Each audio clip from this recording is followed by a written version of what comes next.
A chegada. O dia que eu cheguei aqui em Portugal. Eu lembro um dia antes de eu vir aqui para Portugal, que era no dia 2 de setembro de 2025. Eu lembro que eu não estava ainda acreditando, ainda não tinha caído a ficha de que no outro dia eu estaria em um lugar completamente diferente, com pessoas completamente diferentes de onde eu estava.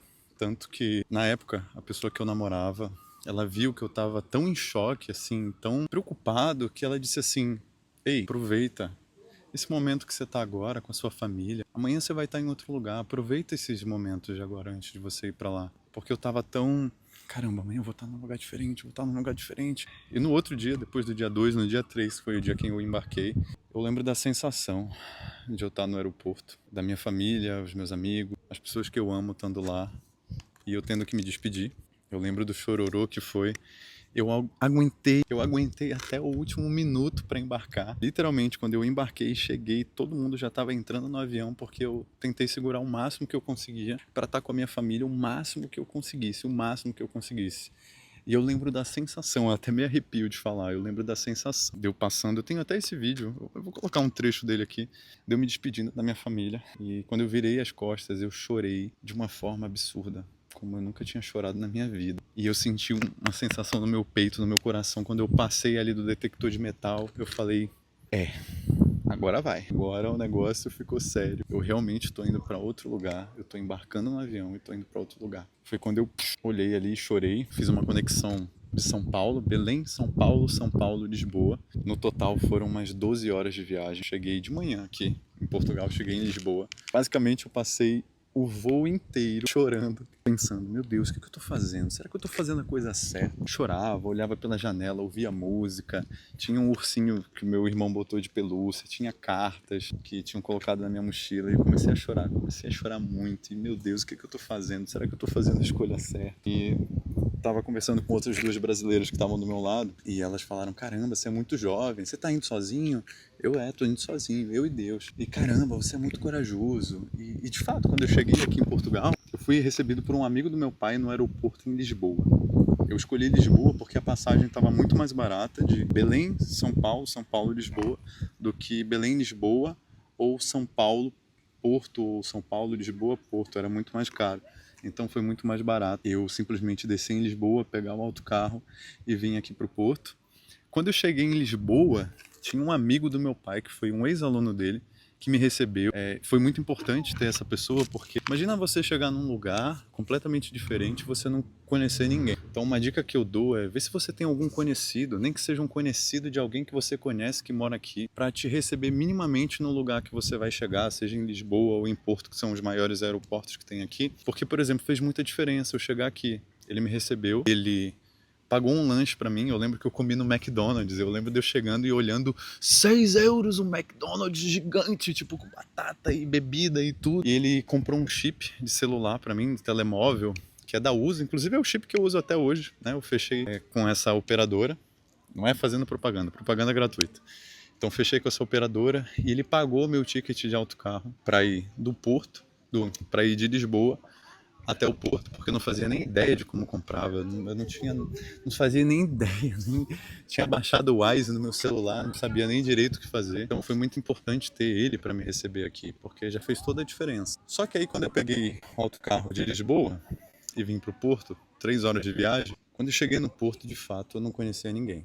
Não teve ninguém para me receber. A única pessoa que eu conhecia, entre aspas, era o senhorio da residência onde eu tinha alugado o quarto, que era o seu Pedro. Inclusive o nome dele é gente boa pra caramba, é português, gente boa. Não que português não seja gente boa, gente, pelo amor de Deus. Mas gente boa, mas assim, não conhecia, só tinha visto por videochamada e tudo mais. E bom, cheguei lá, ele me mostrou o quarto, olha, tá aqui a chave, olha, esses são seus companheiros de residência. Tinha duas pessoas, um angolano e um argentino. E aí me apresentou, olha, esse é o novo inquilino e tal, morador, né, inquilino a gente chama aqui.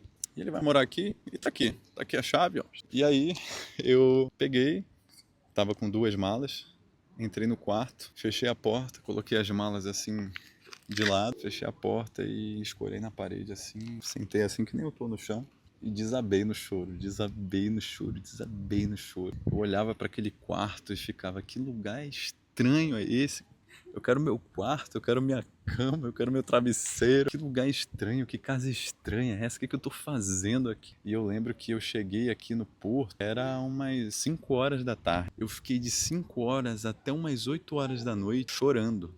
Não parava de chorar, não parava de chorar. Eu deitei no chão, eu nem sei se eu cochilei de tanto chorar. E acordei morrendo de fome, tava morrendo de fome. Eu falei, caramba, eu preciso comprar alguma coisa para comer. Eu olhei no Google Maps, onde era o mercado mais perto, era o Pingo Doce, que era lá do lado. Falei, eu vou no Pingo Doce, mas eu não consigo parar de chorar. Não parava de chorar, não parava de chorar de jeito nenhum. Meu Deus, o que eu tô fazendo? Que lugar estranho, o que eu fiz na minha vida? Tô fazendo a escolha errada. Peguei, fui no Pingo Doce, comprei um saco de pão de forma, comprei uns 6 ovos e um queijo. E como eu tava com muita fome, comprei tipo uma marmitinha, era uns 2,5 €, 3 €, com carne desfiada para comer, arroz e carne desfiada. E essa foi a minha janta. Jantei e depois liguei para minha família, né? E aí não conseguia parar de chorar. Não conseguia parar de chorar, eu só chorei. Tomei um banho ali, chorei, chorava, chorava, chorava. E aí peguei, atravessei a rua, do outro lado da rua tinha um parquinho de criança. Tem muitos parques infantis aqui, igual aqueles dos Estados Unidos, aqui em Portugal. E aí tinha esses parquinhos de criança. Eu peguei, sentei no balanço, comecei a chorar. Falei com a minha família em videochamada e eles preocupados, né? Não, você tá com o celular tarde da noite aí, é perigoso, você tá com o celular aí à noite, cuidado. Eu falei, olha, é tranquilo, né? Tinha algumas pessoas na rua, eu falei, olha, estamos com o celular na mão, já me falaram que é tranquilo, que eu posso ficar com o celular sem problema nenhum. Mas não conseguia parar de chorar. E eu lembro de que basicamente meu primeiro dia em Portugal foi isso.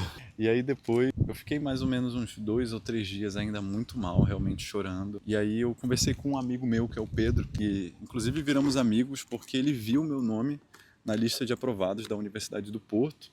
E ele me mandou mensagem no direct do Instagram. Então a gente se falava pelo Instagram, inclusive a gente se incentivou muito para estar aqui. Abraço, Pedro. E aí eu tava falando com ele já tinha chegado, ele chegou na metade de agosto. E ele perguntou como é que tá, chegou bem, não sei o quê. Eu falei, olha, eu cheguei, mas não consigo parar de chorar. Me sinto muito mal, sinto saudade da minha família. Ele falou, olha, amigo, você vai sentir saudade mesmo, faz parte. Mas quer uma dica? Você tá no Porto, meu amigo, tira o seu cartão andante, pega o andante, né, que é para usar o transporte público. Como eu sou estudante, estudante não paga até os 23 anos, depois paga mínimo e agora eles vão liberar aqui no Porto para gratuidade para todo mundo que é residente do Porto, agora para o ano. Ele falou, pega seu andante, tira seu andante e vai pro centro, vai andar. Você está no Porto, vai andar, vai ver a cidade. Quando você vê a cidade, você vai dizer, caramba, que lindo. E eu lembro, sim, da sensação de eu chegando, pegando o metro, né, que é o metrô.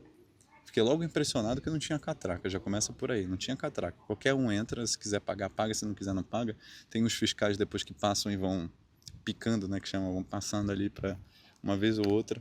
Mas passei lá, peguei meu cartão. Quando eu cheguei no centro e vi a ponte, surreal ver aquela ponte ali, eu chorei de verdade. Olhei para aquilo, olhei para aquele cenário, fiquei, caramba, que lugar é esse? Como é que eu não fazia ideia de que esse lugar existia? Muito lindo. Então, esse foi o meu primeiro dia no Porto, aqui em Portugal, né? Porque eu estava em Lisboa também. Depois vim para o Porto. Os primeiros 3 dias foram muito difíceis mesmo, muito choro, uma sensação de aperto muito grande, angústia, muita dúvida. E nos próximos módulos eu também vou falar sobre outras coisas que aconteceram, emocionais também, a solidão, a adaptação. Mas o primeiro mês é o mês da lua de mel. Então os 3 primeiros dias foram ruins, depois a primeira semana melhorou, depois na segunda semana minhas aulas já começaram e foram melhorando cada vez mais e fui conhecendo outras pessoas, enfim. Mas as coisas só começaram a melhorar depois de alguns meses que eu estava aqui. Mas esse basicamente foi o meu primeiro dia aqui em Portugal. Eu já dei até um bônus, né? Falei como foi a minha primeira semana. Comecei a turistar e tudo maravilhoso e chorei muito de... Tava chorando não só de tristeza, mas tava chorando de felicidade, de emoção, de ver lugares completamente diferentes que eu não fazia ideia de que existiam. Vendo ali, tinha visto por fotos, mas pessoalmente é tudo muito mais lindo. Então é isso. Essa foi apenas uma das aulas do meu curso Plano Portugal, onde eu ensino você o caminho mais fácil, mais estratégico, mais prático para a sua necessidade de como vim morar em Portugal, onde eu falo um pouquinho da minha experiência, um pouquinho das oportunidades, um pouquinho de como eu vim parar aqui, como eu vivo tudo isso que eu vivo hoje. E se você quer saber mais, você quer entender um pouco melhor do processo de imigração, principalmente aqui em Portugal, e quer saber um pouquinho melhor da minha história também e o que eu fiz para chegar aqui, acessa esse primeiro link na descrição do vídeo e eu te encontro no Plano Portugal.